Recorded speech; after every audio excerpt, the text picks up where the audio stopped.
By the way, speaking of someone that everybody knows, certainly if you live on Long Island and you read Newsday, then you will read the critiques of this fine, smart lady. Her name is Linda WINER, and she's our guest critic, another of our guest critics on the WGBB Tony Award special here on this night before the Tonys. So we're very, very happy to have Linda with us on the WGBB Tony Award special. We are so happy to have with us one of the major theater critics in New York right now, and therefore in the whole country.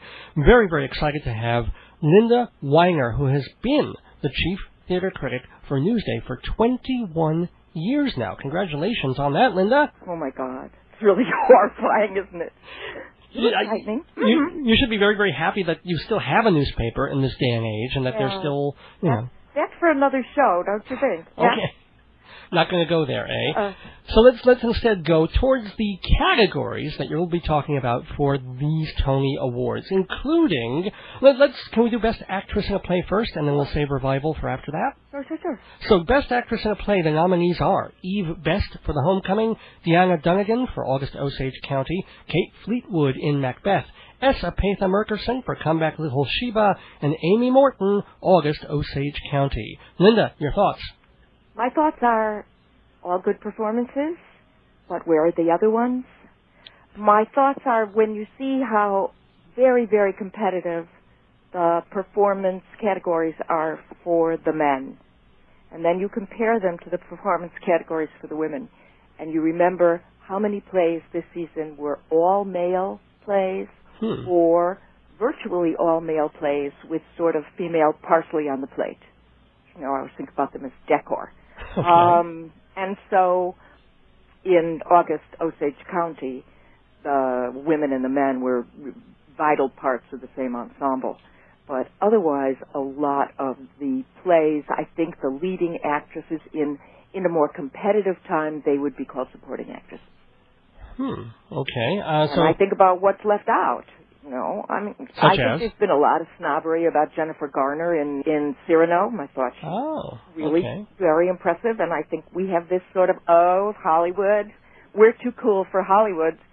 So, and also just the omission of almost everyone except Martha Plimpton from Top Girls, especially Elizabeth Marvel. So, made me really sad because there's the one production of the entire season that is play completely about women. Now, it isn't that I just want plays about women to counter all the plays about men. Right. But you can just see that the options, the number of interesting characters available for women on Broadway this season has been, not that impressive. To be honest, I'm not a fan of Top Girls. So as much as I love Elizabeth Marvel, I'm not so...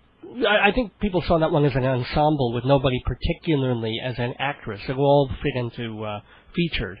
That bleeds over into our other subject, which is revivals of plays. So we can get to that in a minute. Well, let's see. But with the women, with the women, I mean, Essa Patha Murkerson has done fantastic work off Broadway these last years.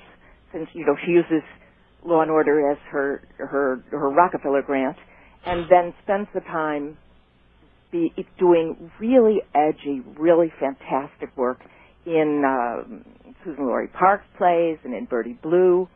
And so I was really looking forward to seeing her finally on Broadway. And there she was, to my mind, completely miscast as in Come Back Little Sheba. She's not a wimpy little loser. This is a strong woman. This actress specializes in strong women, and to finally see her on Broadway and have her having to be the demure little supportive housewife was sad to me. So I think great that she's got a nomination. How sad that it's for this. Kind of interesting. It just struck me that, and I hope this doesn't even sound like a racial thing, but wouldn't it have been perhaps more interesting or more together if she had been in The Country Girl and the actress in The Country Girl had been in Come Back Little Sheba? Somehow it would have, maybe those both would have been better productions. Well, maybe, but I'm not sure how important that is. Well, age-wise also, and just with symmetry going. Okay, all right. Because Murkison just did not really jibe with, who's the actor in Come Back Little Sheba? Yeah. I mean, it was good, but it just they didn't feel like a married couple ever. And the play's so old, and I don't know, just, I sat there thinking, why? All these people, I hate it when I feel like the actors are so much more interesting than the characters in a play, and I just think, you drag a play like this back, and you look at it, and it's very nice, and thank you very much, and then you move on, you move on, you say, okay, no more, but... So moving on, whom would you vote for, and who do you think the Academy will vote for? For the leading actress in the play? Correct. My heart is with Eve Best. Ah, okay. In the Homecoming, an exquisite actress who balanced the testosterone-curdled atmosphere in the Pinter play so beautifully. But I can really see that the women from Osage County deserve it also. And if I had to choose between Deanna Dunnigan and Amy Morton, I'd go for Amy Morton. Why? Because it's a less flashy, less stereotyped performance. I'm voting for Homecoming. I'm voting for Eve Best. I'd like to think Amy Morton's going to win, but probably Deanna Dunnigan will because it's flashier. Okay, now speaking of the Homecoming and some other plays, let's move on to Best Revival of a Play. Yep. And the nominees are Boing Boing, which I know you loved. Snicker Snicker. Did I get giddy from Boing Boing? Yeah. The Homecoming. Well, you know what? Let's take a very quick roundabout here, because I don't think you like farce. You hated Is He Dead, that I loved, and Boing Boing that I kind of liked. Yes. But I would say and have said aloud that comedy with no subtext is to me the hardest thing to review, because that would be something for which I would never choose to go to the theater. Wow. When they do get me, noise is off. It at least sets a standard that shows that I'm not like actually antipathetic. I'm not defective in this, but looking at Boing Boing, looking at November, 39 Steps, Is He Dead, plays that made me wonder, what is a Broadway comedy now? Can you have a comedy that has some intention in terms of material and content beyond trying to make someone laugh? Well, I think November tries on a certain level, but that was not such. Well, it's a political satire, but a very broad one. You also have Seafarer, where the first act is pure comedy, but I don't know if it's going anywhere. It's just these old men being horrible, but in a funny way. Yeah, well, dark funny, I take. Okay. I think, I spent a lot of my career the early career in Chicago watching, dinner theater circuit plays, and that's where I had to see all these sex forces. I was raised on Don Knotts in the... There are worse things, Linda. Mind with the Dirty Man, where the sound of offstage toilet flushing was a source of hilarity. And I'd always sit there and have what I came to call the Martian syndrome, which is that basically either everyone in this theater is from another planet or I am. And with Boing Boing, it happened at even higher intensity, because people are just loving this dimwit play. I want to be really clear about this isn't being prissy feminism. I hate prissy feminists. I love feminists, and I love being one. But that sort of prissy thing, it isn't because the women are bimbos. It's because the women aren't funny. Well, there. If you don't laugh, all the critic can do if they don't like a comedy is just, or if it doesn't even have a subtext, is just say, I didn't laugh. Everybody around me was laughing. I didn't laugh. I'll usually, end my review with everyone around me seemed to be having a good time. Wish I were there. So you're not voting for Boing Boing. I am not voting for Boing. What are you voting for? I'm split between the Homecoming and Macbeth.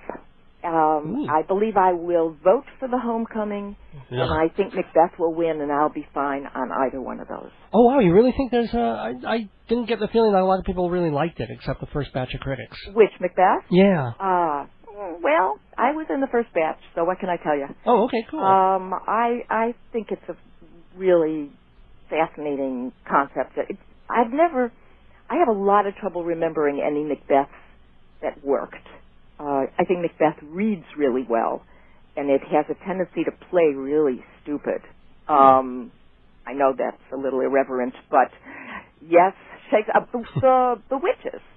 The witches don't work. They all, they're obnoxious, and they talk in rhyme and unisons and try to be scary boys and girls. And these witches were scary. This is the first time I really got like a little chill from the witches. So I like the concept, and I like the acting, and well, there you go. That's why you would vote, and you think it might also win. I really think it might, but I think Pinter is my guy, and okay. I think it was a terrific production of Homecoming, and I'd be happy to see it. Since I think that it got lost in the fall during the strike. Whatever momentum it had petered out, and we never really got to find out whether The Homecoming would have been a bigger hit on the basis of its fantastic reviews, because it's holiday and people could go to something besides Harold Pinter, or in my case, anything besides that Harold Pinter. But anywho, personal opinion. But also, I feel really bad that Cat on the Hot Tin Roof didn't get anything. Oh, I think it was a really solid, meaningful performance production. I thought Terrence Howard was really good. Anarchy Nani Rose was the first cat I've seen that didn't sound inane, demented, saying constantly, "I'm like a cat on a hot tin roof." She actually made it sound like a human being was saying it. I have to say the language did sound right coming from black characters. Mm-hmm. That's interesting. It really was. Oh my gosh, yeah. That wasn't a hurdle at all for me. Yeah, I don't understand why it was shut out. There's something very strange going on there. Speaking of things going on, we've got about one more minute to go through Best Play and Best Musical. So this has got to be a quickie. What do you want for Best Play, and what do you think will win? Okay, August is going to win. August is the only contender as far as I can tell. Stoppard is one of my very favorites in the world. I do not think that this is top drawer Stoppard, and I think it was badly directed by Trevor Nunn. Okay. And Seafarer was, I really not my favorite genre. Okay. And 39 Steps is almost farce. 39 Steps again, comedy with no subtext, really a performance art piece, very, very brilliantly done, but a play. So I think the only real play contender is August. Okay, and for Best Musical, Crybaby, In the Heights, Passing Strange, or Xanadu? Okay, my heart is with Passing Strange because I think it is a smarter, hipper, more challenging musical, but I do think In the Heights is a music within a tradition that brings new people to it, and I think it thoroughly deserves the awards it's going to get. Well, Linda Weiner, thank you so much for hitting the heights with us. My pleasure. On this Tony special. Okay. Thank you. Thanks, Linda. Have a great one.